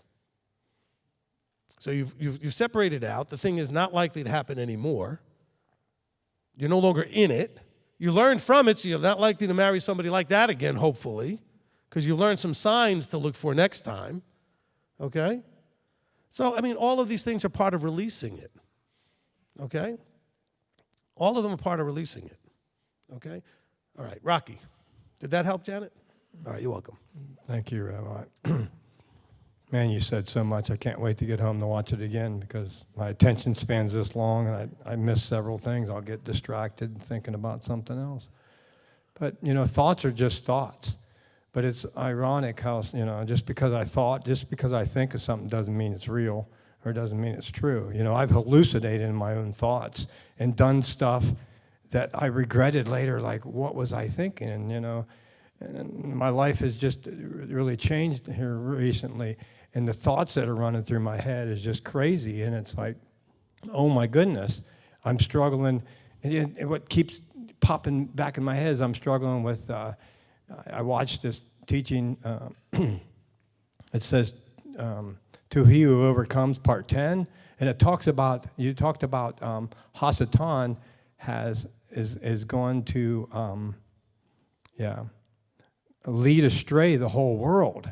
And I'm like, oh my goodness, the thoughts that I've had, the things that I thought about doing since life has changed so much for me, it's like, I wanted to run away. It's like, wow, am I going to be led astray here? And the only way that I can be led astray, it wasn't when I was in Christianity. I was already in the delusion. But now that I'm in reality and I'm in truth, it's almost scary. These thoughts that I'm having, and it's like, man, I'm hoping you can say something that might snap me out of it. Let's go with the phrase "led astray." Led astray doesn't mean you're going to be led back into paganism behavior or wrong holy days or wrong eating. Led astray could simply mean your mindset leads you away from all of this. Your mindset makes you run. A lot of you have come into those places when one of the things when you're in emotional pain is one of the thoughts is run. I want to avoid the pain, so running is the best idea. I'm going to run. Something hurt my feelings, something I didn't like, something I was uncomfortable with, I'm going to run. That's a leading astray thought. Why don't you confront your challenged situation? And by the way, that doesn't mean confront the person necessarily. Maybe it's you that need to confront your own feelings about something. Why do I feel like I need to run? Maybe it's because I don't want to deal with me. So if I run, I don't have to deal with me. I don't have to deal with my insecurity. I don't have to deal with my fears. It's easier just to run. Problem is, you ready for this? You take you with you. How many of you have been in more than 4 or 5 congregations thinking that each one you go to is the problem, and then you realize you bring you to every one of them? Now, some of them obviously had problems, but still, you're bringing you. which means that you're going to find a problem if that's the thing that you're looking for. You're all going to find that stuff. Oh, and by the way, speaking of problems, all of you out there that think you need to send a long email to straighten me out or do whatever to straighten me out, save your breath. I'm not mad or anything. I'm just saying, save your breath. I'm not reading it. I don't care. I have a job to do. And I do it the way I do it. And if you don't like it and don't agree with it, that's perfectly okay. But I don't know why you think that you're sending me an email is going to change any of that. Okay? You're not in my upline. Do you understand? In the vertical, you're not in my upline. I don't have any reason to listen or read what you say and care anything about it. That's not cocky. That's not haughty. I know a lot of you think that is and everything. But why do you think you, who I have no relationship with, is going to tell me how wrong I am about whatever you want to tell me I'm so wrong about? I don't. Look, I could be wrong about a lot of things. And you know what? You're not going to be the one to straighten it out. Okay? He'll straighten me out. Or you can just go somewhere else, which is fine too. But why do you think? Because Elder gets these all the time. And then he doesn't share all of them with you because he knows I'm not going to read them anyway. Okay? He'll print them out, put them on my desk, and ask me if I read them. And no. You know why? Because I'm not going to listen to toxic nonsense. Okay? And some of you are like, oh, well, so you're not correctable. Yes, I am. But correction comes from above, and you're not above me. You're going to think, oh, you didn't like the way I said that. It sounded very haughty. But you're not. Okay? If I was in an organization and there was a bigger, like let's say MTOI is a big organization and I was a congregation leader, not the head of the organization, and the head of the organization came over and said, hey, listen, you need to just, change this or that, I would listen. Okay? And I've had to talk to some of our leaders from time to time and say, listen, you got to change this and stop doing that, whoever it is, because people get a little sideways every now and then, and that's fine. But I can correct them because of the vertical relationship, right? I'm higher than them. Any of you have fun when your child tries to correct you? Does some of them end up in the hospital? Or close to it? Elder knows what I'm talking about, right? Our generation, our parents, if you would talk back to your parent, you might be missing some teeth. Why? Because you don't correct above you. No matter if they're wrong or not, you can't do that. Okay? And this generation, the kids all think they're going to correct their parents. And you know what the problem is? The parents let them. They entertain it. My children have tried that with me. Well, my son has tried that with me anyway, but I don't entertain it. You're not correcting me. Okay? We can have a discussion, but don't you try to correct me. I'll take constructive accountability with a peer. Okay, if Elder wants to come to me with something, Rabbi Tom wants to come to me with something, that's fine. As a peer, I'm still above both of them, but that's as a peer, and I respect them enough to listen to what they have to say and consider it. But they're not going to correct me. Okay? But I love the way you guys who I don't know and have no position and know anything are just going to say how wrong I am about whatever policy I came up with. Or not so much I came up with it, but what I gave it, what I delivered to you from the microphone. Do you understand what you're in? Do you understand what this says? Okay? I can just imagine someone in Corinth telling Paul what an idiot he is and that, he's wrong about this, that, and the other thing. Oh, but you're not Paul. I might as well be. As far as you guys are concerned, I'm your congregational leader. I'm not claiming to be an apostle, whatever. I'm just saying I'm in the same role he was in. Look, the letters you're reading were never meant to be read by you. Okay? He wrote them to the people in Corinth and Galatia and Philippi, etc. He had no idea that this was going to be read by anybody else. He wrote it to them as their congregational head. And he set a bunch of people straight, too. He said, well, listen, you guys, this is nonsense, got to stop. Okay? I don't know what you guys are doing over there, but you're going to need to knock it off. That sounds like a good rabbi pastor to me.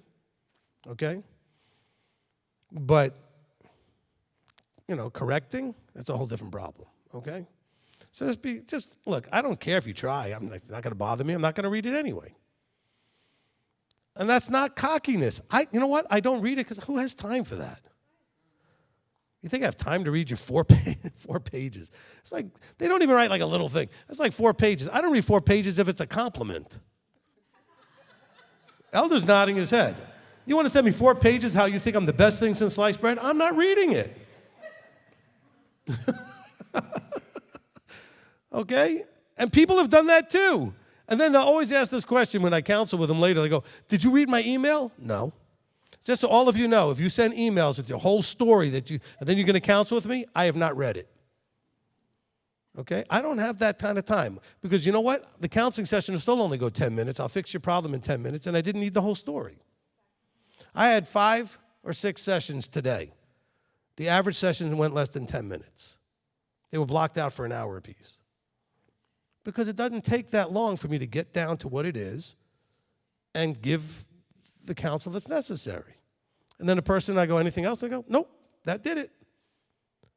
I call it speed counseling. It's not that I'm trying to be fast. I just get through all of the long story that's unnecessary. You understand that?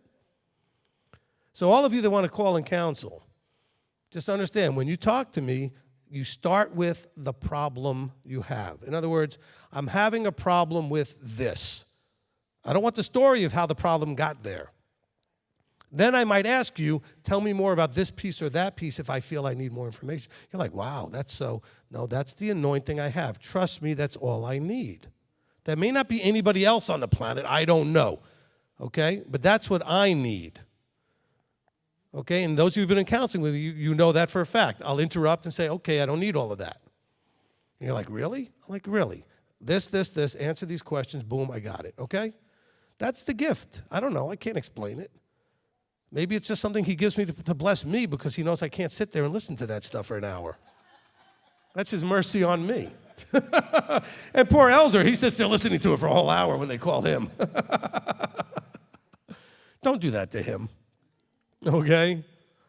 I got way too much work for him to do than be listening to all of that. Okay? You tell your story because you feel that somehow is going to either, you know what it is?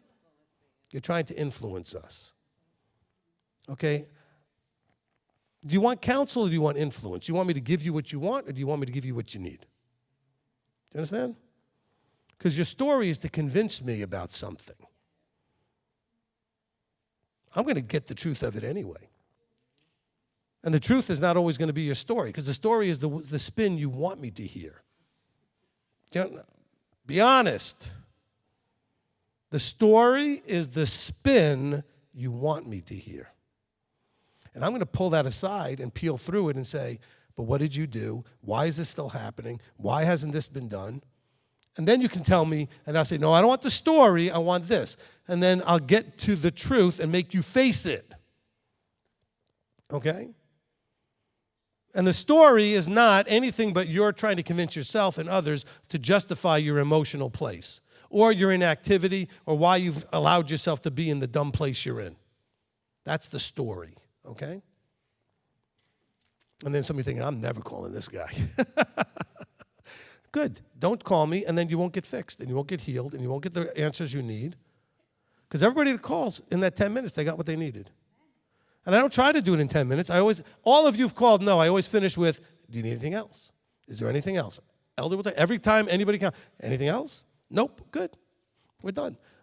And sometimes it's 10 minutes or less. Sometimes it does take an hour because there's 4 or 5 issues that take 10 minutes each. Okay? But just kind of throwing that out there so you guys understand. Don't try to box in how you think this should look. Come in, just ask for help. Okay? But ask first, tell me what it is you're actually dealing with. I don't know what to do. My marriage is a problem. Okay, what's happening? Don't tell me the whole story of he did this, she did. What's happening? We're having these fights and then whatever. Okay. Then I may ask you some details about one example or something, okay? I might want to ask you how long it's going on and why you've allowed it to go on so long. You know. But let me ask the questions. Don't assume what I might need. All right, I'm sorry. That was just, so maybe some of you guys just don't understand how counseling works, and I just want to help you, at least with me. All right? I don't know what other pastors do, other rabbis do. Okay? All right, Marlene. So I came up here to talk about something else. So I'll talk about that in a minute. But what I wanted to say now, since you brought up the people correcting you and things like that, having worked here like 2.5 years now, I've come up with a bunch of things that I thought you needed to be corrected on. You know, fancy that. And so what I did, because you said that you get correction from upline, I went to the Father. And I was like, Rabbi, you need to deal with him, you know. And I felt like I was led by the Spirit to tell you this and tell you that and, you know, set you straight, you know. And I kept, you know, like, are you sure, you know, are you sure that's what I'm supposed to do? Because I just really want to be sure if I'm supposed to do this, you know. It was my emotions, Rabbi. It was my emotions. Just like you say, the voices in our head, we think it's the Holy Spirit. It's us. And so, you know, I realized that when I finally really set my emotions aside and really prayed, I really felt impressed that the Father said, don't worry about it, I'm going to deal with him. And as soon as he said that, I was like, oh, and I felt a little afraid. I was like, oh, okay, I'm done with that then. No, almost like when he told Moses, okay, enough of that. We're going to be done with this conversation. Stop asking. Right. And sure enough, the next day, the thing I thought that needed to be straightened out was straightened out. It just never happened again, the thing. Now, okay, I want to say this one more thing, is that a time where I did come to you and I felt something, you know, like I wasn't, what I want to say, with the job, I felt like we needed to get an understanding, you know, and I approached you, and I was really... And I warmly embraced it. Well, this is the thing that I think is very interesting that I wanted to say, Right. is that when I did have this conversation with you about how I felt a certain way as an employee, well, you're my rabbi and my boss. So I was like, I don't even know how to have a discussion, who I'm going to talk to about my problems with my boss.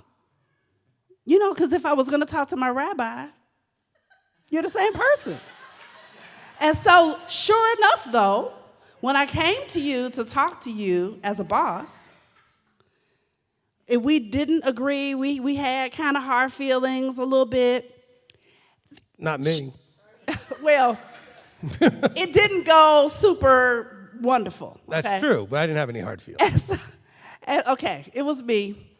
So, but what happened was, Yahweh had my rabbi come talk to me about my boss. And we straightened, we had a great conversation, and... Well, look, as the rabbi, It was so I could talk crazy. to the boss and straighten him out, you know, as the rabbi. So. But Yahweh did it. Yahweh did it. And so if anybody who is wondering if they need to straighten Rabbi out, if you feel like Rabbi's doing something wrong, go to his upline. Just go to the Father. And normally it's you. So, okay, that's all I want to say about that. Oh, wait, hold on. Let me just say this. Okay, so just understand, though, there's everybody wears more than one hat, all right? Okay? There's times, even with Rebbitzin, sometimes I'm husband role, sometimes I'm rabbi role, sometimes I'm boss role because she works for me. And you have to speak to people. And so sometimes she doesn't receive it necessarily the best because she's thinking, but you're my husband. No, but I'm also your boss, or I'm also the rabbi, whatever. So, you know, it's hard to shift hats sometimes to receive.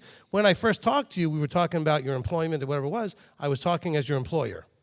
Then later I realized since you were a little upset about it, you hadn't received it so well, I said, let me now talk to you as your rabbi, so that you learn how to receive it from your boss.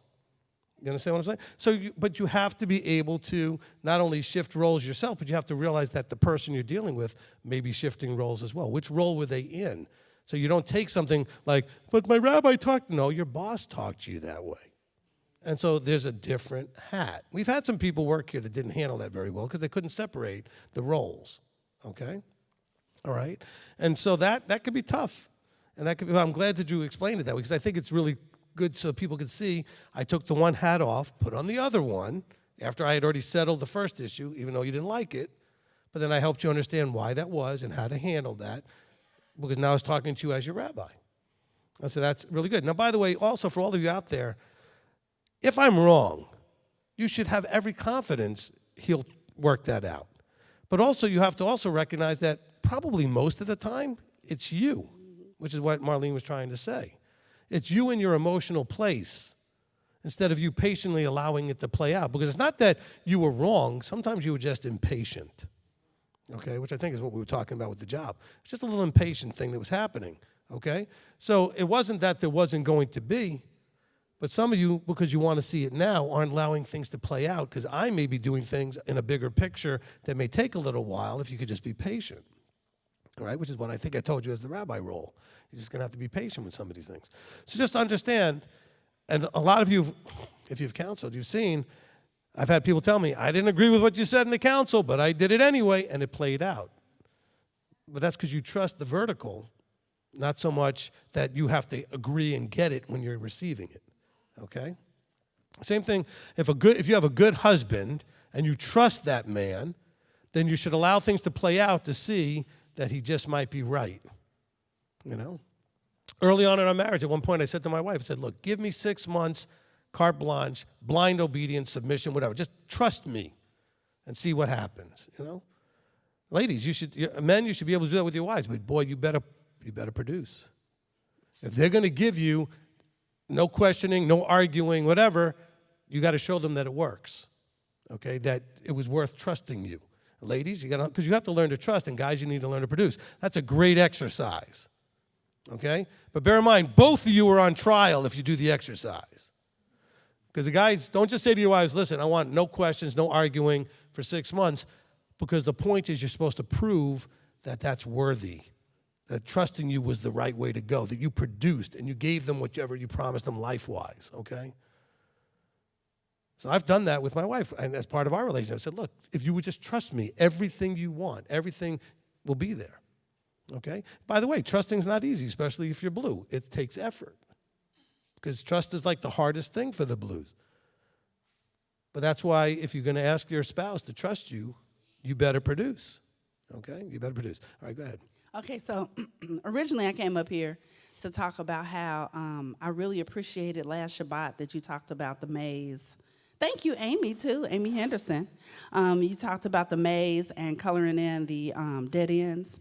And that was finally the last thing I felt that I needed to, well, I shouldn't say the last thing, no telling what's going to happen in the future, but that was really something that impacted me, that really made it sink in for me, that I don't have to look at when things don't go favorably necessarily, that is, I need to have a negative feel. I need to attach a negative emotion to that thing. You know, I can just say, so when you talked about coloring the dead ends, it's like, oh, that is a path that doesn't work, so I don't need to go down that path. That doesn't work, I don't need to do that. And so then I started thinking of it more like a science experiment also, because when you do science experiments, you know, like life is a big lab, you know, and you're doing these experiments and you get an unfavorable result, and then you realize, okay, what was the things that I did to make that result? And then you can just adjust, you know, like you talk about learning, observing, learning, and adjusting. You know, it's like the whole thing. And so it finally sank in that I don't have to attach the emotion to what I perceive as a failure, even though I know I can fail my way to success. It's just a dead end. Yep. And so I don't have to think of it negatively at all. Like, it doesn't have to be any kind of negative emotion. Oh, that's one thing that doesn't work. Move on to something that does. Let me change the inputs and get a different result. So I really appreciate you talking about that, and it's really, I feel already made a big difference in my you know, my life perspective, you know. So I just want to thank you for that as one of the many things. And I was really crying out to the Father, asking how to change my attaching emotions to things. And I really feel like practicing this is really going to make a big difference in my life. So I just want to tell you, I appreciate you so much for being the voice of Yahweh and telling us these things. And all of our mishpachah together, we just like kind of bounce things off. Like it was the afterburn that all that came out of, Right. And if those people didn't say those things and ask those questions, all those things wouldn't have come up, Which is one of the reasons why I love afterburns, questions, these kind of things, right? Because if you ask, then the answers come. So I can only just throw randomly a whole bunch of stuff out up to a point, but when people ask questions or make comments, then it inspires a response. So that's why everybody should come to the zone meetings. Everybody should sure you stay for the afterburns, listen to the Rosh Chodeshes, because anytime somebody's going to get to ask a question, you may get some profound insight that he gives me for that one thing. Mm-hmm. Or in the case of the maze example, I love giving multiple types of examples of everything so that one of them just might resonate with you. Because that maze thing didn't work for everybody, but you're not the first person today that told me it worked for them. I spoke to somebody else today that said the same thing. That maze thing really worked for me. So it didn't work for everybody, I'm sure, but that's why I give so many examples of things, okay? Anything else? No, that was it. I just wanted to tell you thank you, and I appreciate you. All right, so with the maze thing, let me throw another piece of that out. So there's two other aspects to the maze thing, right? One is I'm eliminating actively dead ends. Like I'm actually looking for dead ends. So let's say you're broke. First dead end is relying on you. Another dead end is looking at your broke brother or sister or cousin or parent. See, in other words, you start crossing out dead ends. Why would you look for answers or the solution to the maze through a dead end? Okay? So it's not like I went down these paths and found them to be dead ends. That to me is not the way I do a maze. I go and look for the dead ends and work my way backwards to where they're no longer dead end, and then I go look for another dead end. So I'm wiping them out. So I'm actually trying to actively figure out in advance the things that don't work. Instead of trial and error over and over again, if I can identify some of the things I already know don't work, that makes things a lot quicker. Okay? So that's why I think it's really a powerful imagery, to actively look. And that's where you start looking like, okay, I'm doing terrible at this, so I'm a dead end. In other words, I'm not the source of fixing this. So I need guidance from somebody else. So I got to find somebody that already knows the path through the maze. Why would I go to somebody else that's lost in the maze? I'm going to talk to my broke brother. Well, he doesn't know anything. He's lost in the maze. Okay? He's stuck in the dead end. Go find somebody that knows how to get to the end of the maze. Whatever you're dealing with, somebody's already figured their way out through the maze. And you know what? A lot of them are just waiting for you to ask them because nobody asks. Okay? And all the guys who want to sell you the programs on how to ask, those aren't the guys necessarily, okay? But there are people that will help you get through. All right, live stream, did you have anything? No. All right, good. All right, I hope that was good for everybody.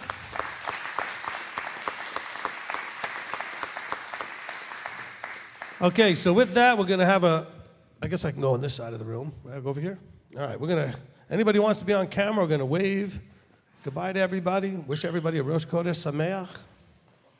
All right. So anybody wants to come over here, going to wait for Rebbetzin to come by me over here. There she is.